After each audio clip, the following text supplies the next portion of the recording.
Okay, we'll call the Central Oklahoma Transportation and Parking Authority monthly board meeting to order.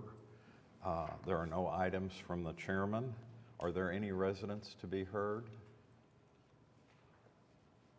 If not, moving on to item number 4, which is the approval of the minutes of the March 3rd COPTA board meeting. Is there a motion to approve the minutes?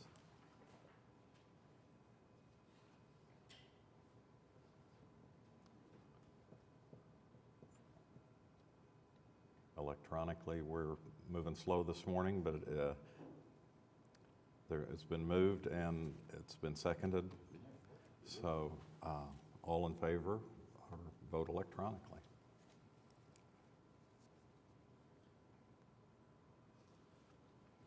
Okay, item B is the minutes from the March 17th special meeting of the COPTA Parking Committee. It's been moved. And we're thinking about seconding. I'll second. Okay, it's been seconded by Steve. All in favor, vote electronically.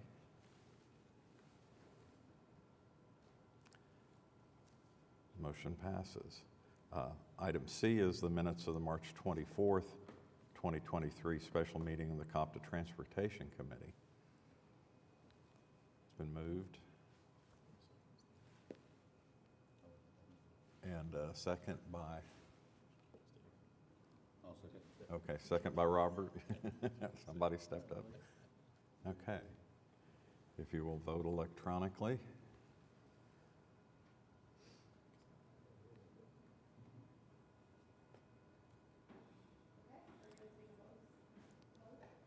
Oh, I'll vote in the affirmative. I'm sorry, I got kicked out of the meeting.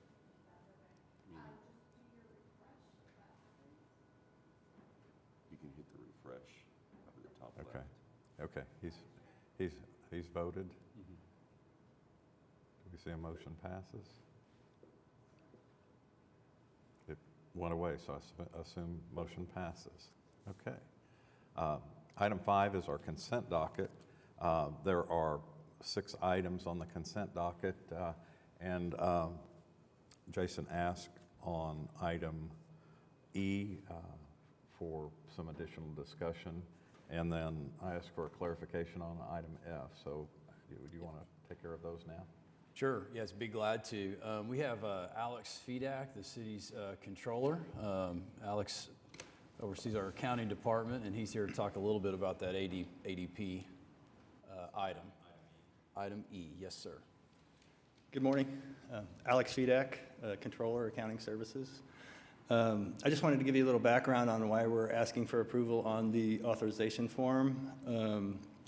As you may be aware, the city is going through a conversion to Oracle Cloud. ADP is one of Oracle Cloud's platinum partners, so they offer a tool called Smart Compliance. And what that allows us to do is basically an a la carte service of different offerings to help us with some administrative functions and some risk in the payroll division. Slide 2 shows which offerings we have selected. One is employment tax. They'll be able to file our federal and state filings. There's a lot of administrative tasks and risk that goes along with that. Our W-2 management, wage garnishments is another extremely administrative task, and there are a lot of legal penalties involved with that if everything's not processed on time and accurately. Employment verifications and unemployment claims. So we felt like these particular services were very cost effective and will help complement the services that our payroll section already provides. So slide 3, basically what you will be approving today would be the authorization form for ADP to act on the city's behalf with sharing confidential information with the IRS. So, any other questions, I'd be happy to answer. Yeah, Alex, just Just for clarification, so the city is also considering a similar item, and then basically all of the city trusts. Correct. Every FEIN number that reports to the IRS will need an authorization form for. Okay. So, yes, correct. So just something a little bit new for us that we haven't brought to the trust before. So appreciate you sharing those comments, letting us know more detail. Okay. Any other questions or comments? If not, on item F, regarding the Nelson Nygaard Associates, $50,000 of other expenses. I was curious as to what those were. Yeah, so we described that pretty generally, but I can get a little bit more specific. I know the trust is well aware of Nelson Nygaard. We've got a long-standing relationship. They've done 2 in-depth bus studies for us now. And, as you know, Nelson Nygaard wrapped up the OKC Moves bus study. We extended their contract with the idea that we may still require some assistance from Nelson Nygaard in implementing OKC Moves, although at the time we didn't really know what those tasks might be. So since then, we have identified we would like to bring in Nelson Nygaard to help us really take in those recommendations that are coming with the first phase of implementation of OKC Moves and helping us basically divide that work or schedule that work so we can then assign it to employees in terms of shifts, like for bus operators.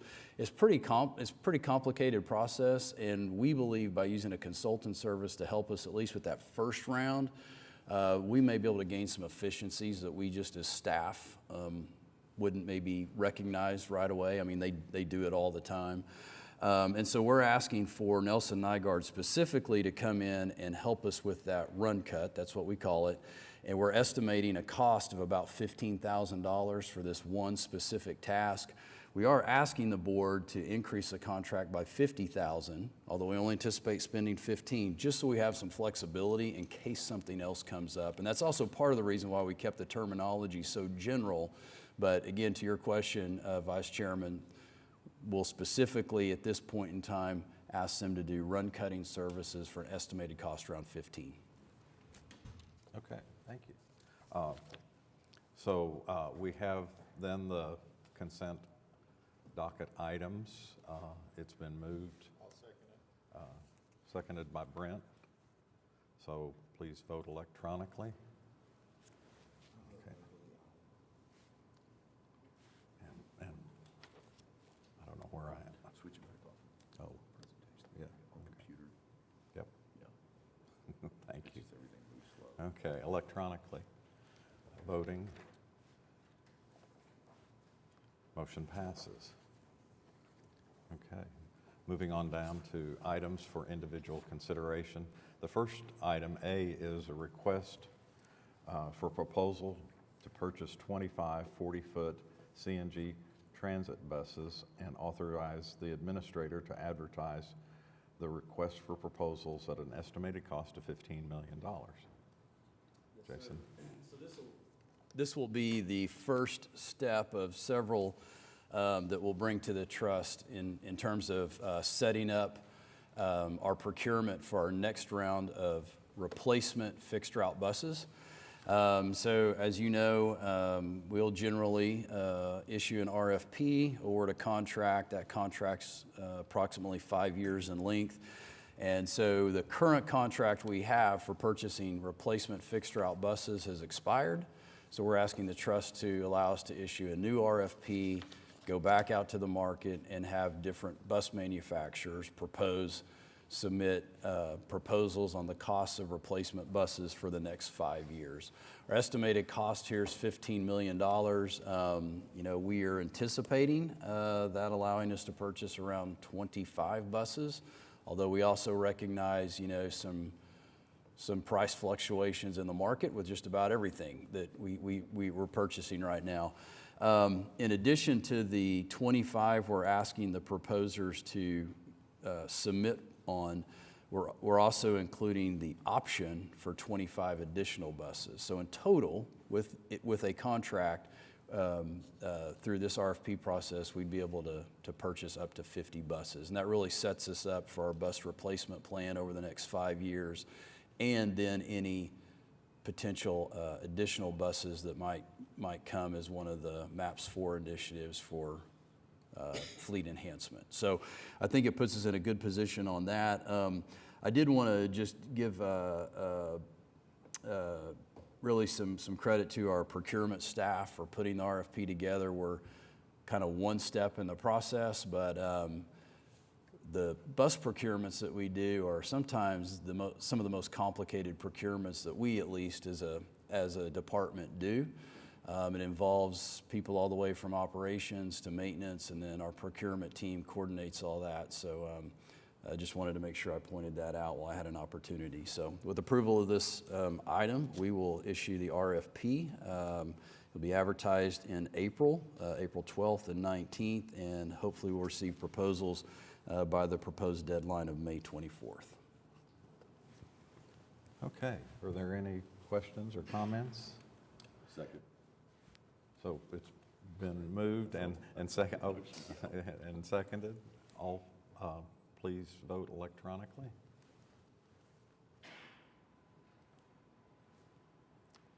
Motion passes. Item B in our items for individual consideration is a resolution authorizing the filing of an application for a grant under Section 5339B and C for grants for buses and bus facility program and the low or no emission vehicle competitive program, and approving the allocation of local matching funds up to $757,506. Yeah, so this resolution should be probably familiar to the trust as well. You're getting more and more familiar with the FTA terminology of 5339B and C. That we've done this now for several years in a row. We always like to bring a resolution like this to the trust because this is a competitive grant program, and so we feel like it strengthens our application if we can show that our official policy-making body has passed a resolution to allocate that local match in the event we're awarded that grant. So that's really the purpose of the resolution. Just to give you an idea of what we anticipate if we're successful in receiving these grants, or this grant, we anticipate being able to replace anywhere from 8 to 9 of our fixed route buses. So we will, with approval of the item, we will turn the resolution in with our grant application. Okay. Are there any questions? Second. Okay. It's been moved and seconded by Brent. Please vote electronically.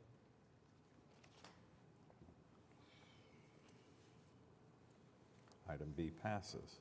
Item C is a resolution authorizing a change in the cost estimate for the sole source purchase of Sion parts and services for additional onboard video surveillance equipment estimated at a cost of $200,000. Jason? Right. So this item here, again, is increasing our cost estimate for an existing sole source contract we have with Sayon. You probably recognize that manufacturer as well. Sayon is basically the camera company that we've had a contractual relationship now with for a number of years. We have Sayon technology, camera technology on all of our buses. We've used that technology, upgraded it a couple of times now. We obviously gain a lot of value from the system, not only through a security standpoint, but also just as best practices for safety. And one of the things that we have with our streetcar system is a different camera system, one that is not as capable as the Sayon system, and one, in fact, that based on an FTA recommendation, really needs to be upgraded. And that has to do with just the number and location of outward and inward facing cameras. The current streetcar camera system, we would suggest, does not comply with the spirit of that particular FTA recommendation. So by increasing this contract, we plan to upgrade the camera systems on our streetcar so they'll be very similar or pretty much the same as what we have on our buses. And it will be an upgraded system that we believe is in compliance with it's an FTA recommendation, if you will, at this point. And then finally, my last comment would be, I mean, we all recognize the streetcar was launched in 2018, and so you're thinking, well, you know, why do we need to replace the camera system? Well, again, the camera system was designed it's probably like a 2016 or 2015 product if you think about it, and with technology, it's already dated. So we need to replace that, and that would be our recommendation. We'll be funding it out of our transit capital reserves. Okay. Are there any questions or comments about item C? If not, it's been moved and seconded by Craig. Please vote electronically. Motion passes. Item D is a resolution authorizing the administrator or designee to cancel the current purchase order for 14 2022 CNG ProMaster paratransit vehicles from Creative Bus Sales and release a request for proposal to identify new sources for a purchase of paratransit vehicles and authorize a new purchase order for 11 2023 ProMaster vehicles. Right, so I know the memo in your packet is pretty lengthy. We wanted to provide all the details of why we were asking the trust to approve canceling a PO and reissuing a new PO. In addition, the Transportation Committee actually met on March 24th, and we went through kind of this scenario in quite a bit of detail, so I'll try not to be repetitive. But, you know, the short of it is we need to replace paratransit buses or vans that are past their useful life. Past their useful life is with this particular class of vehicle is anything past 5 years, 150,000 miles. Some of the buses we need to replace are 2013 models, so they're not just passed, but they've been passed. So we've had actually 2 orders of paratransit vans in place to try to replace those aged buses. The first order we canceled because the vendor just simply could not provide us the cab and chassis to be able to construct those vans. We then put in a new order for the 14 2022s. We are unable to get those paratransit vans with CNG propulsion. It's not possible with our current order. The vendor has indicated they cannot fill that order, and so we are asking the trust to allow us to cancel that order, place a new order, PO, with the same dealer or vendor for 11 2023 model gasoline-powered vans so that we can at least get 11 vans into the fleet to continue that paratransit service. That does not, in my mind, deviate the trust's path towards eventually being on alternative fuels, 100% alternative fuels, but it is a little bit of a delay. With that said, during the Transportation Committee meeting, it was also suggested that rather than replacing the 14 with 14 gasoline vans, we would limit that to 11 to address our most critical needs. And then staff was asked to propose to the trust that the trust consider also directing staff to issue an RFP to request for proposals on other alternative fueled paratransit vans, including electric. So if this item is approved by the trust, we'll cancel a PO for 14, we'll issue a new PO for 11, and then we'll bring an RFP to you for CNG and or electric paratransit vans. And I think that the reason why we went from 14 to 11 was that addresses the 2013 vans that we currently have and eliminates them from our Yes. fleet completely. Yep. That we felt like was most urgent. Is there any other questions or comments? Yeah, just in the spirit of context, I think this was a really good compromise, and I appreciate staff's work in a very, I think, bit of a pickle, considering our aim is the more alternative fuels, but also our aim is connecting our residents to a pretty vital service, right? At the same time, I'm going to be speaking at an Earth Day event in a couple weeks, and so it just kind of feels strange to me. So on this one, I'm going to be a no vote, but my guess is we'll be able to get this passed all the same. But yeah, so. Okay. Any other questions or comments? If not, if somebody will move. Okay, it's been moved. Seconded by Brent. Vote electronically.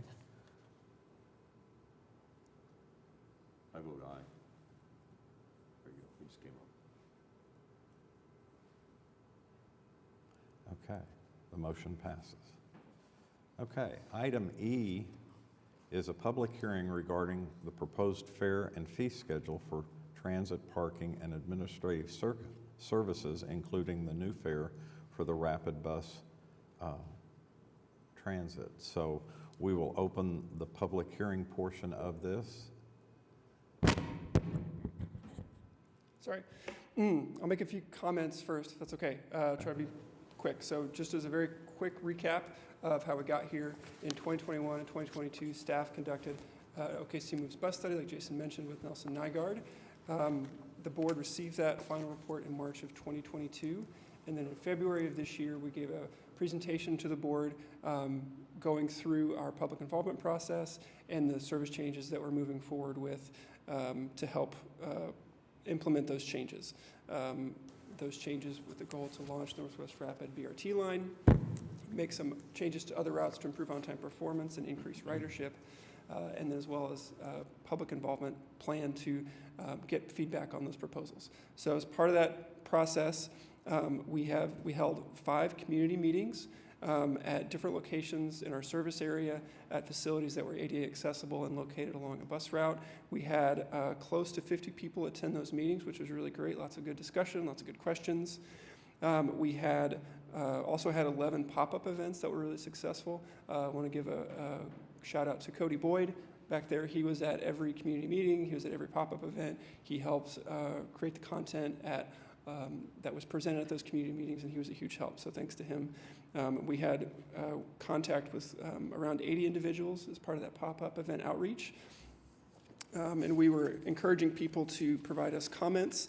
We were accepting comments by phone, by mail, through our website. There's a video of the presentation on our website, and then we also had comment cards with us when we were at the community events and at the pop-up event outreach. So trying to, and then I think we had collected comments through, that was March 5th through today was when that public involvement period was.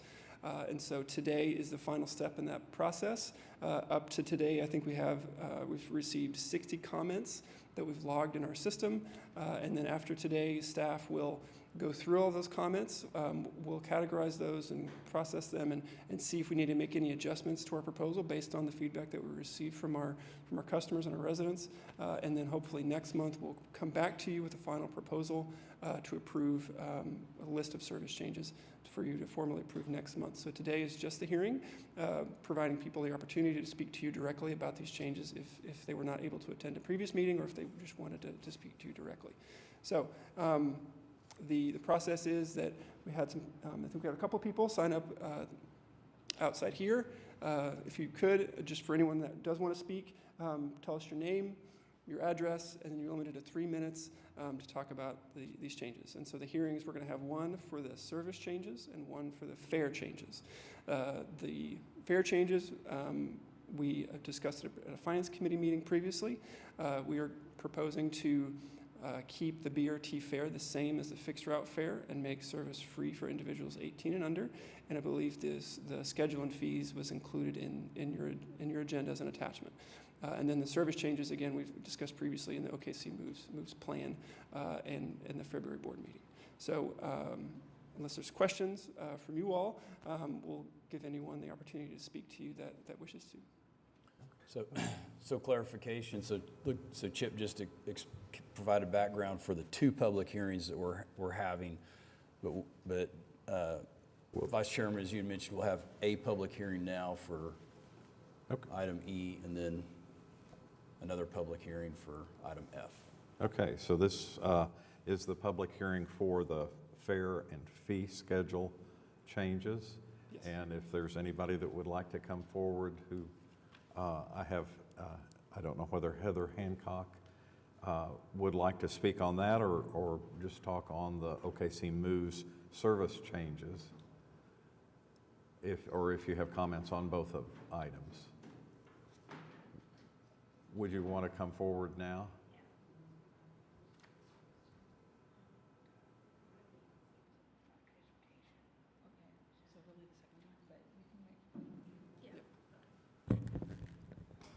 Hello, my name is Heather Hancock Blackburn. I am part of the board of the Marriage Committee, also with the Down Syndrome Association of Central Oklahoma as a self-advocate. My question to you all is, for people with disabilities able to get out of community, to have the transportation they would like to serve, we just started a self-advocacy center for people with all abilities. The only problem we have is transportation. With that, because I'm going to lobby in DC this month on different bills.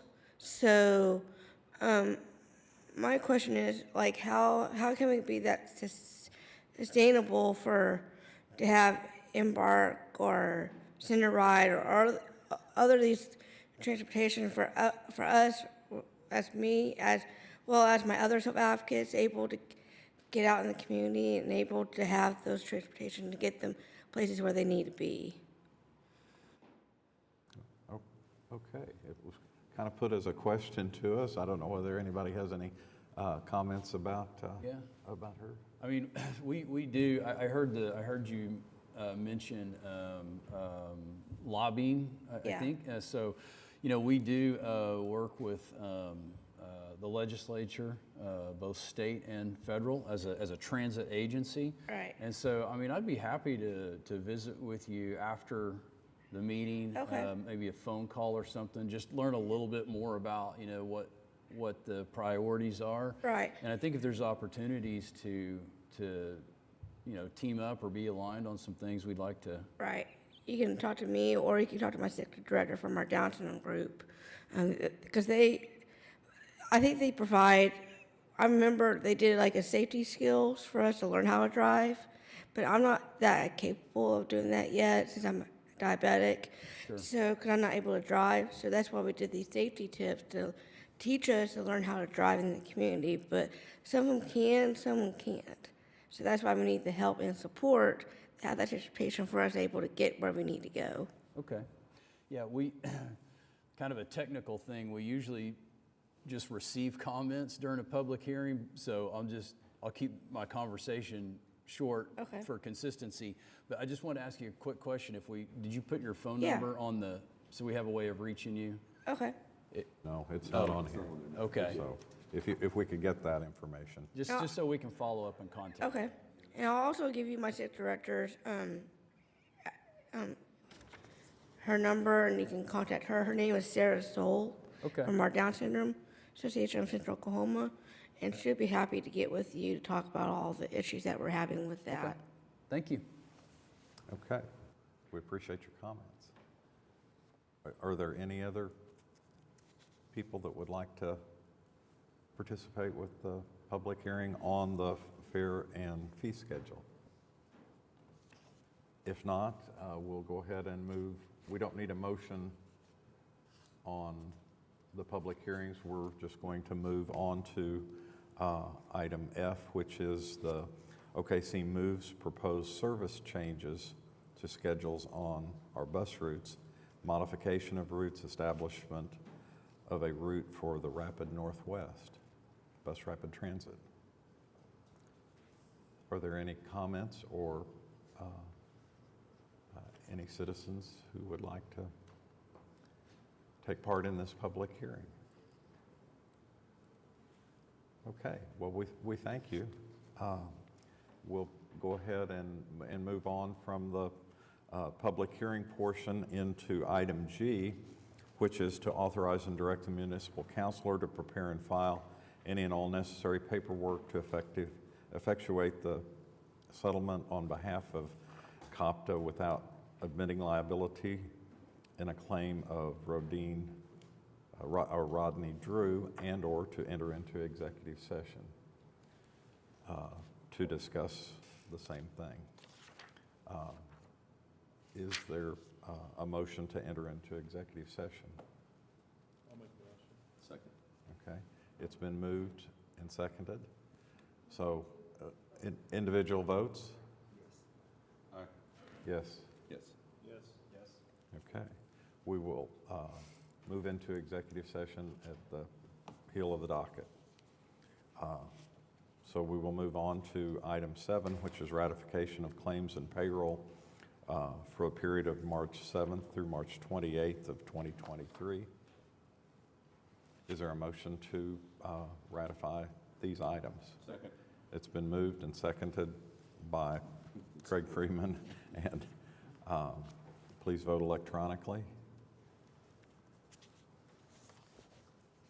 And the motion passes. Moving on to receiving our financial reports, the schedule of revenue and expenses. Jason? Yes, thank you, Vice Chairman. I'll keep my comments on the finances pretty short. I know we have a couple of presentations or 3 presentations in the executive session, but feel free to ask questions as we go. Most of the themes you'll see throughout the finances are pretty consistent with what we've been discussing over the last several months. I'll start with page 2. This is transportation operations, and really just probably direct you to the bottom line operating loss or income, and you'll see that overall through 8 months of the fiscal year, our revenues exceed our expenditures by about $105,000. So we're pretty close on revenues and expenses. If you'll notice the revenues, and again, I know I've mentioned this before, but just to make sure we keep it at the forefront, total revenues are about $1 million under budget, and that is primarily due to the fact that our federal grant revenue is less than what we had projected, and that all has to do with the timing of a grant. In fact, I believe 3 of us in the office this week were working on finalizing our formula grant so that we can make a draw or a reimbursement request by the end of April. So those numbers will change. We should have an updated number for you verbally during next month's board meeting, but because the financials are a couple of months in arrears, you won't see that until towards the end of the fiscal year. But we'll make sure we update the trust verbally on where we're at. And then finally, you can see several categories of savings on the expenditures, looking at personal services and payments to the city's transportation fund as the primary areas of savings. Of course, I would remind the trust that we're still in negotiations with the ATU. And once we have a labor contract anticipating a pay plan adjustment, those numbers will change. But we will keep the trust informed. The next page I wanted to mention real quick was page 4. So this is our parking operations. Again, very similar theme to what we've been talking about all year. We have a very positive report on the parking operations. You can see that revenues exceed income through 8 months of the fiscal year by just over $1 million. That's despite being $270,000 over budget on expenses, because that's offset by $494,000 more in revenue than what we had budgeted. And that's primarily from monthly contract revenue. So I think that's a really good sign for us and for the city to have that monthly contract revenue up, because that means people are parking consistently downtown, generally for employment and such. Page 5, we don't talk about the river cruises every month, but it gives me a good opportunity to thank Oklahoma River Cruises for being here, of course, like they are to all our board meetings, but also to remind the trust that we kicked off the season this month, and so we'll look forward to providing a report in subsequent months of how we're doing on our river cruise service this year. But looking at the finances, you can see again, directing your attention kind of to the bottom line, operating loss or income. Our revenues exceed our expenses by just under $100,000 through 8 months of the fiscal year. Again, keeping in mind we just started service back for the spring season, so those numbers will change, and we'll keep the trust updated as necessary. And then finally, we'll move over to streetcar operations, page 7. Again, directing your attention to the operating loss or income, you can see that our total revenues exceed our expenditures by about $603,000 through 8 months of the fiscal year. And then you'll notice, as I generally point out, footnote number 2 there, we do have about $400,000 of outstanding invoices to Herzog Transit Services, where we've incurred the expense, but we haven't paid it yet. So if we stopped everything today, that $603,000 would be obviously more closer to 2. Other than that, that would wrap up my comments on the financials, and happy to answer any questions.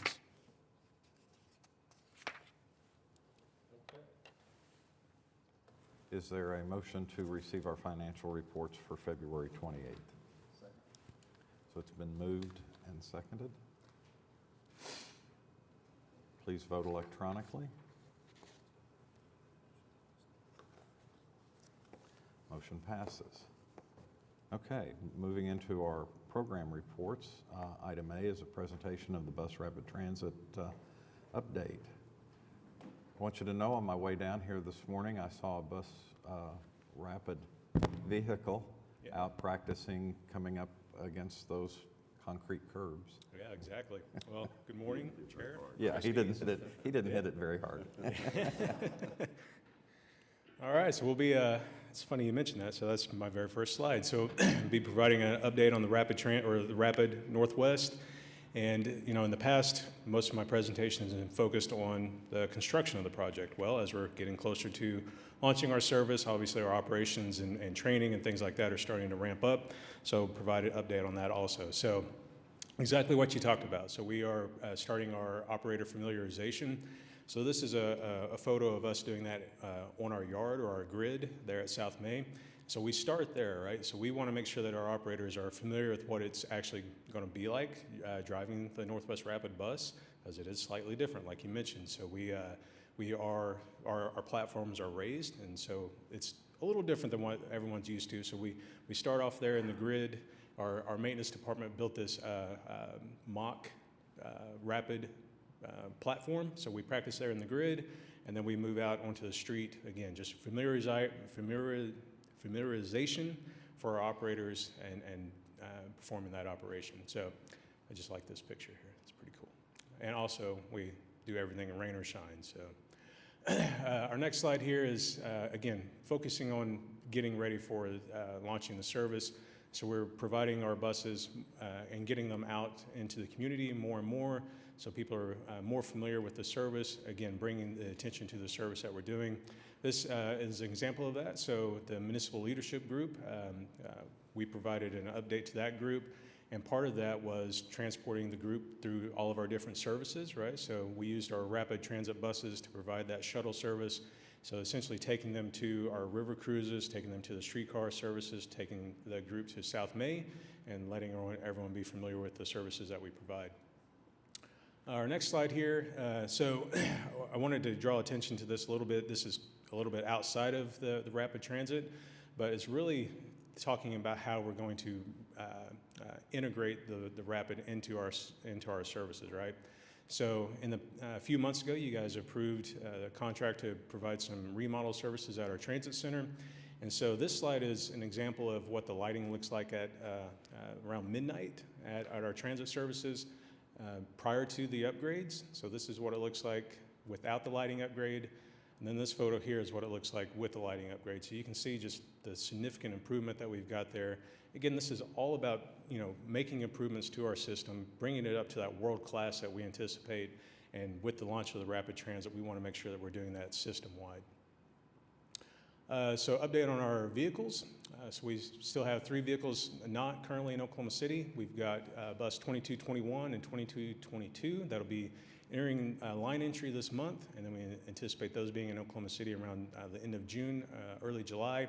And then that final bus going into line entry in August, and anticipate receiving that the first or second week of October. Okay. All right, so let's talk a little bit about construction. So this is a photo of Hudson and Northwest 8th. This is our one of our inbound stops. Construction is ongoing here. We are focusing on making sure that we're opening up traffic and making sure that we can still maintain traffic flow so we don't impede businesses. And so this photo here shows that we've opened up those lanes for the northbound traffic. We still got the southbound closed. We anticipate getting that wrapped up this month, but we did open this up for parking for the businesses also. This is another photo of that work being performed. Again, lots of work going on underground, but we're getting close to wrapping up that platform. This is a photo of Northwest 13th Street in Classen. This is our inbound photo. Again, just normal flat work, concrete being done. I'm giving Corey a run for his money showing all the concrete work, but this is continued progress at 13th in Classen.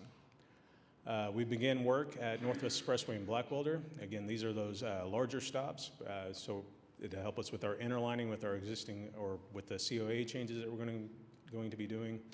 And this one is Northwest 56th in Portland. This is the stop that was slightly shifted, so it was closer to the corner. We had some right-of-way acquisition concerns, and so we shifted that slightly to the east, about 50 to 60 feet, where we had plenty of right-of-way, and so construction has started there. This is Broadway and Main. This is our end of the line, right? And so this is also close to our end of the line parking ride location. So kind of back behind this photo is the Century Center parking garage, and that'll be our parking ride location. And then this is a photo of the Broadway and Main water line tie-in. So I wanted to kind of show this picture just to show some of the issues that we ran into as we start opening up the ground and some of the things that we've had to maneuver through. So you'll notice in this photo there's the concrete box and the blue water line. And so we had to tie that back into the water line. And what that meant was we had to maneuver through all the spaghetti of all the other utilities through there. So constant challenge, but our contractor's been great to work with, and with coordination with the Oklahoma City Water Utilities Trust, we've been able to accomplish a lot of these challenges and keep things moving forward. So over the next 3 weeks, we've got a lot of work going on, and I'll kind of walk us through that. So we'll continue work at Broadway and Main. We anticipate wrapping up construction there around April 28th. You can kind of see the list of things that are going to be going on over the next 3 weeks. Robinson and Park, we're going to begin work after the Memorial Marathon, so we anticipate work starting on the 29th. The last thing we want to do is impede any of the Memorial Marathon, so we're going to delay that just slightly to accommodate that. Hudson and 8th, again, we're working to get that wrapped up as soon as possible. Just a few more things to do. We anticipate that being wrapped up on the 21st of April. Again, work continues on Classen on 13th. The station flat work is complete, so at that point, just amenities on the outbound side. Inbound side, just curb and gutter, roadway paving. And again, this is one of the areas where we'll be adding the bike lane. So if you're out there and you see what looks like a large sidewalk going behind the bus platform, that's the bike lane that's being added in that area. And then Classen and 31st, these are the new stops that we've talked about before. And we've got some water line installs and pavement repairs, and then we'll start with all the platform work. And more work going on at Northwest Expressway in Blackwelder. So we anticipate the inbound being complete on April 19th, and then the storm work and demo work, so essentially the work underground, and then we'll start the concrete work above that over the next 3 weeks. And Northwest 56th in Portland, that was the photo that I showed earlier. A lot of work to go on there, water line, bus pad pour, electrical rough-in. This is the overall view of what we're working on. So the main things that we want to focus on here are the ones that are kind of in the beige or yellow, or the ones in red.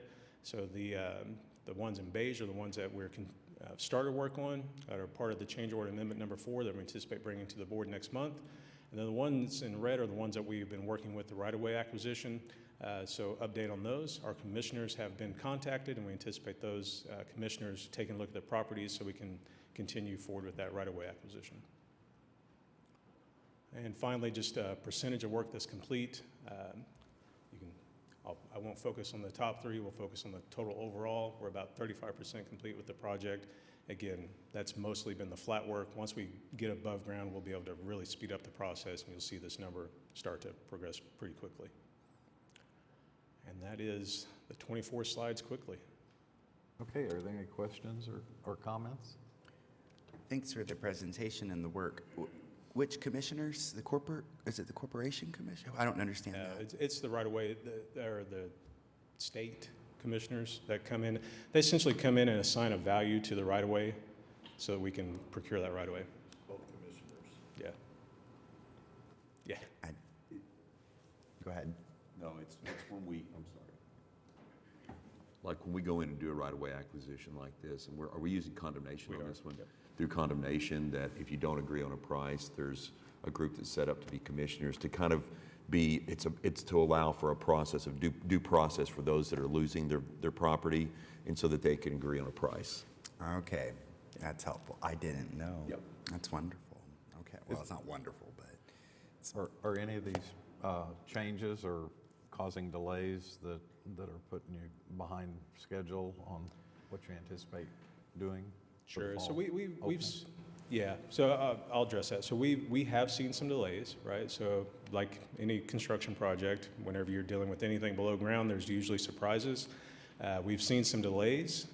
The delays put us out a little further than we anticipate, but we've been working with our contractor, who's been fantastic, Rudy Construction, and they understand the issues. They've got a large workforce that they're able to consolidate and bring into our project that will be able to pull that substantial completion date back to closer to where we anticipate it being. Okay, Yeah, and they anticipate getting a lot of work done over the summer. good. when is the condemnation, what's that timeline? Or not the condemnation, the commissioner Sure. process? Yeah, so it can fluctuate. It can be anywhere from 30 days to 60 days. We're anticipating that being much shorter. Kind of how that process works is once the commissioners go out and take a look at the property and assign a value, we're able to deposit a check into escrow, and as soon as that happens, we're allowed to start construction in those areas. So it should go pretty quickly. Thank you. Okay, well, thank you, Jesse. Thank you. For that update. Item B is a presentation by Mobility Management Report by Marilyn. Morning, everyone. morning. How are you today? It's good to see everybody. Just have a little short update for you. I want to make sure that we're aware that the numbers I'm giving you are through the end of February. The team is working on closing out March right now, but they're not quite there yet. So first, let's talk about senior services. Reminder, these are our Older Americans Act services funded with our partnership with AreaWide. I was filling out the grant application to renew this the other day, and we've actually had this partnership for 38 years. It's a very long-standing partnership. It's very exciting. Services are doing well. Overall, all senior transportation is just a little over 25,000 trips this year through the end of February. We are not back to pre-COVID levels in meal sites and shopping, but medical trips and the demand for that are going up above what they were in COVID. I wanted to talk to you just a little bit on the medical side there. You see those day services trips? That's through our partnership with the Daily Living Center. Those trips represent families that are able to go to work because we're transporting their family that needs care to a site where they can stay during the day so those individuals can keep their jobs. So it's a very exciting service. The demand for that has grown substantially, almost doubled in recent years, and so we're continuing to look at that. Embarkwell is going really, really good. The last time we talked, I mentioned to you that November of 2022 is our biggest month. I went back and asked her if she was finished with March numbers this morning with my coffee, and she said yes, and it turns out that March of 2023 is our second highest month. So we're really excited about the way that this program has developed over time. It's one of the few senior health and wellness programs in the country that provides services no cost. And we have looked at some additional funding because we know that eventually we're going to hit budget on this with the demand increases, so we're looking for funding. These are our CDGB programs. in partnership with planning. Bus pass demand is high, as we've discussed before. We're working on ways to mitigate that and try to improve these services. I'm really excited to let you know that I'm going to be meeting with the city's homeless division and their strategic implementation to see what we can do to help support the programs that are about to be launched in that area. So it's going to be a very exciting thing. We've talked a little bit about service referrals before. This is our partnership with the state. They have provided us with this referral platform and given us a login and a license to do this. We are receiving referrals on occasion for transportation services. Unfortunately, most of those are people requesting gasoline vouchers, which is not a service we do provide. But we have been able to use this service to refer many of our seniors and the individuals that use our Plus service to receive housing vouchers, help with utility assistance, food services, other types of referrals like that. And I'm excited to report we've even been able to help some of our internal employees that needed some assistance when they were going through something, working with a family member that was ill and things like that, to help them get respite vouchers and stuff. So it's been a very wonderful program, and it hasn't cost us anything because of our partnerships that we've had. The Climb Ride program is going really, really well. As you can see, we're going up and down, but now that we've really the program has established itself through the last 6 to 9 months, we're kind of seeing the ridership sort of level out, and this is what we kind of expect to see it look like going forward.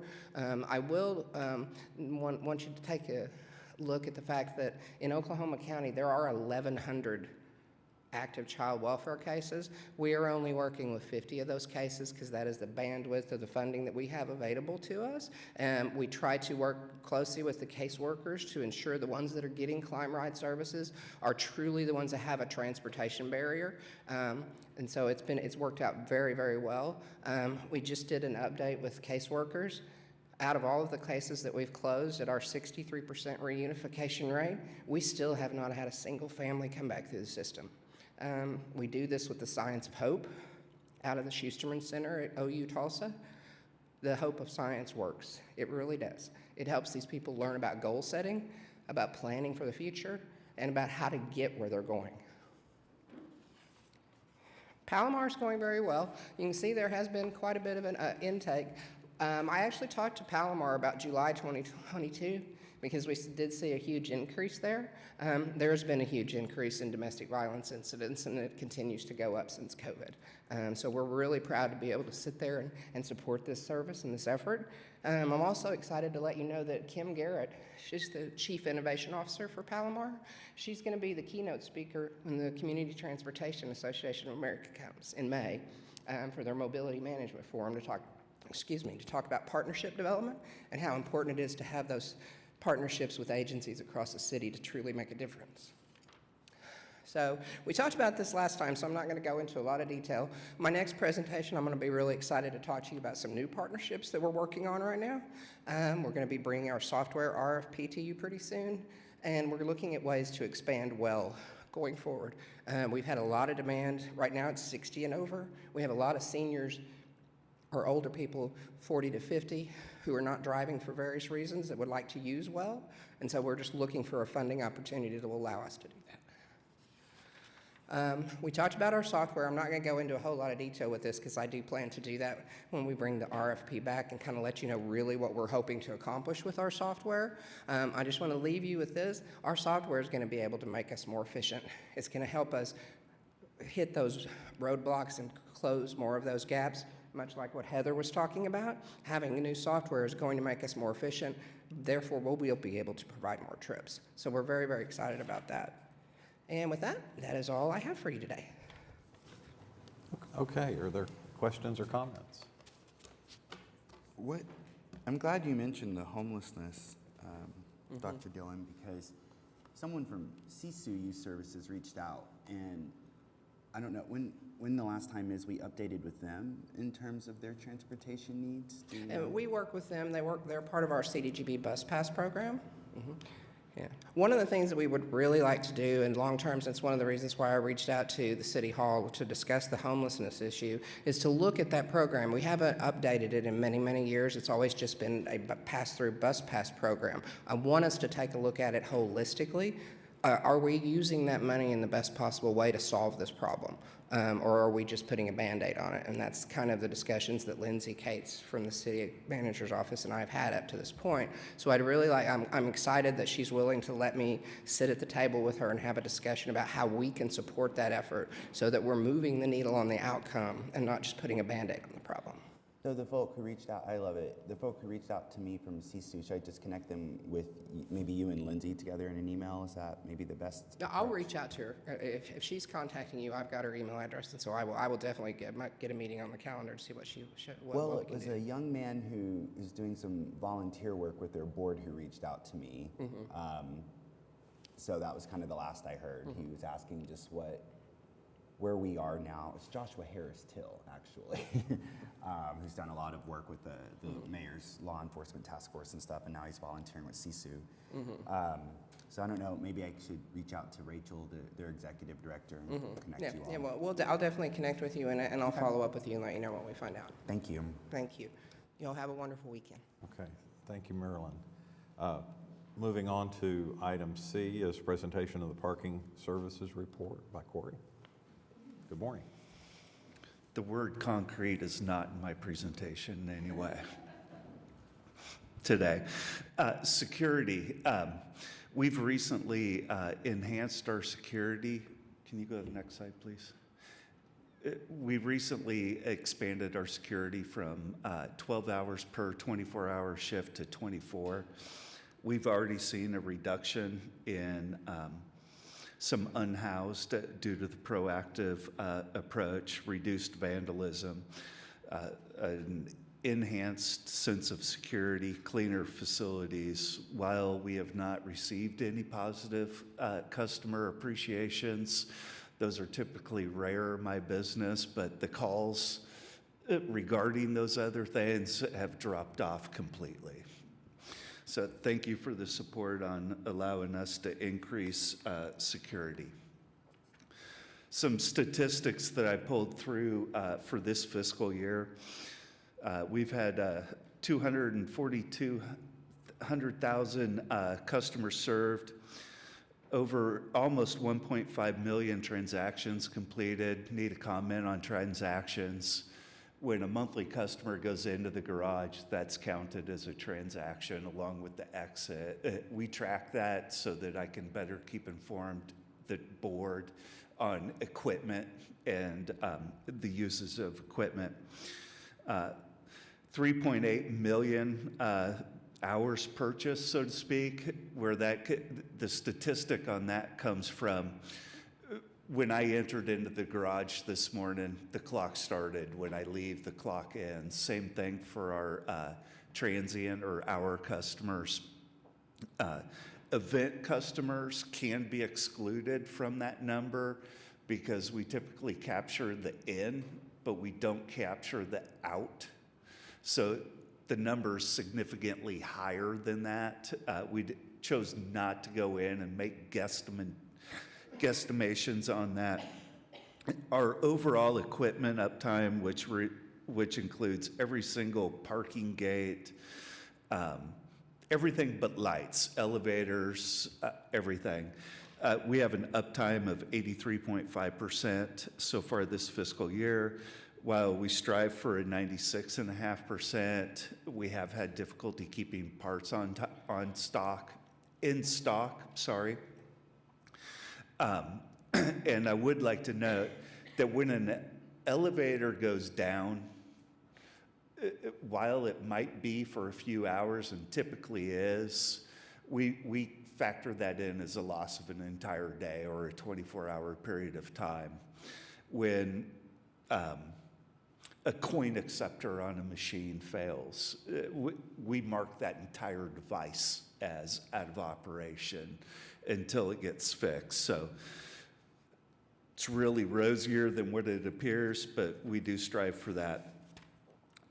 Staffing, we've had some challenges with staffing. PCR, Municipal Services, has done a pretty good job. We lost 5 members of our parking operator staff within a week. PCI quickly brought some people in from out of state that have been a fantastic resource, while our accounting and back office tasks have slowed a bit, which has affected our internal finance department a bit. Our maintenance has kept up with tasks, and the general public, which I think is a significant fact to point out, is unaware. It has not been inconvenienced.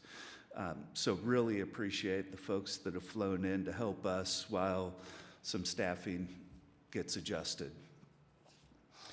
On to last slide. I'm happy to report that while we have had some day-to-day operational challenges and stumbles due to some staffing, we have experienced quick exits out of the garages, good customer service feedback, and 4 staff members have been recognized by a major venue for their 100% customer service, 3 of which received those awards live.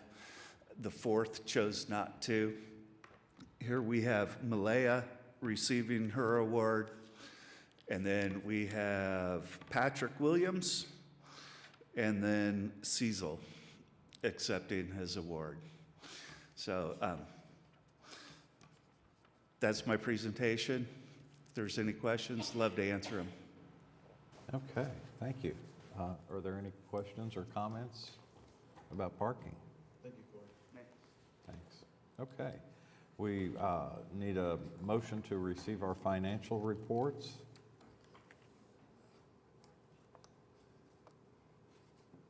It's been moved and seconded by Brent. Please vote electronically. Motion passes.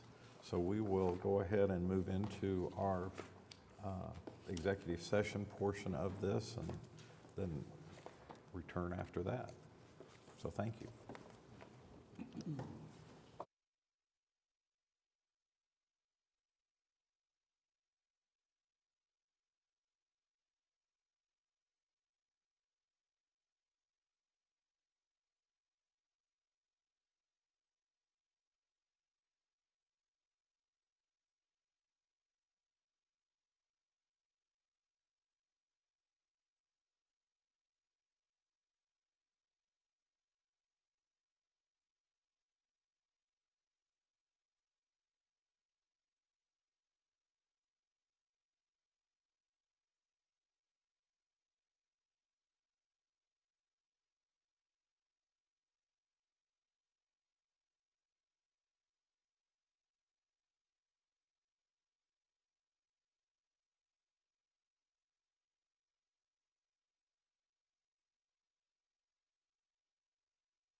Item G, 0, motion to authorize and direct the municipal council to prepare and file any and all necessary paperwork to effectuate the settlement. Second. So it's been moved, seconded by Brent.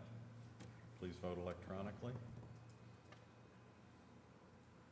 Motion passes. And I apologize, I didn't ask for items from the trustee, starting with James. Robert? Okay. Just one minor thing. I should have mentioned it when we were talking about item A on the individual items for consideration. This was the RFP for the CNG buses. In the agenda that's published, the RFP is referred to as RFP 2326.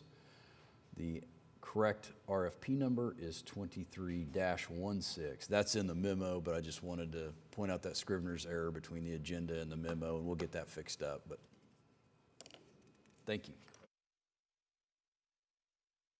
We appreciate y'all coming and being here, and we are adjourned. Thank you.